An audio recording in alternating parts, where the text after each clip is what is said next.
ঘুম থেকে ওঠার পর থেকেই সবার মনে হচ্ছিল যে একটু দেশি মুরগি, মোরগ অথবা হাঁস এই টাইপের কোনো কিছু যদি পেতাম, টাটকা টাটকা রান্না করে খেলে উফ অস্থির লাগতো। তো যেই ভাবা সেই কাজ, ফ্যামিলির সবাই মিলে চলে গেলাম আমাদের প্রতিবেশী আন্টির বাসায়। তো প্রতিবেশী আন্টির বাসায় উনি হাঁস মুরগি সবই পালেন। আমরা মাঝে মাঝে এখান থেকে হাঁস মুরগি এনে খাই, মানে বাজারে আর যেতে হয় না আর কি, অনেক সুবিধা আছে। এবং ওনার অনেক বড় বাড়ি, যে বাড়িতে উনি সব ধরনের গাছ লাগিয়েছে। যেমন এই যে দেখা যাচ্ছে এখানে হচ্ছে কাগজি লেবু গাছ, মানে পাতার থেকে লেবুই বেশি আছে। তো এরকম সব ধরনের গাছ আছে, আম কাঁঠাল, আমরা প্রায় জিনিসই এখান থেকে নিয়ে নিয়েই মানে খাই আর কি।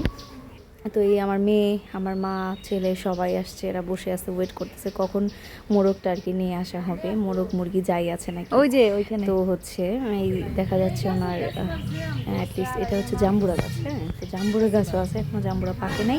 এগুলো পাকলে অবশ্যই আমরা খাবো। এই দেখেন কাঁঠাল, সুন্দর সুন্দর কাঁঠাল। এগুলো কিন্তু অনেকে যে কচকচা এক ধরনের কাঁঠাল থাকে না, অনেকে বলে চাইলা কাঁঠাল, সেগুলো। ওনার একটা মুরগির ফার্মও আছে। ভাই আমরা মাঝে মাঝে কী বলে এটারে, ওই চিকেন ফ্রাই খেলে এখান থেকে হচ্ছে মুরগিগুলো নিয়ে খাই। তো এই যে আমাদের ম্যাডাম, দেখবেন আমাদের মোড়ক। আগে এইটা দেখেন, আমরা যে আম কুটেছি, এই যে কত বড় বড় আর পাকা আম। আর এই যে আমার কলিজা, উনি হচ্ছে আমার চেয়ে বেশি এক্সপার্ট কথা বলাতে।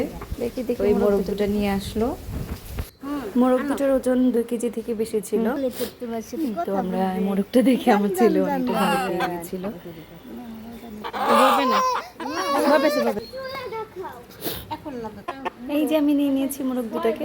দুটা মোরগ হচ্ছে 1200 টাকা দাম নিয়েছিল। তো আজকে আমরা যেহেতু মানুষ কম, আমরা 3 জন বড় মানুষ বাসায় আছি, তো সেই জন্য আমি একটা মোরগই রান্না করব।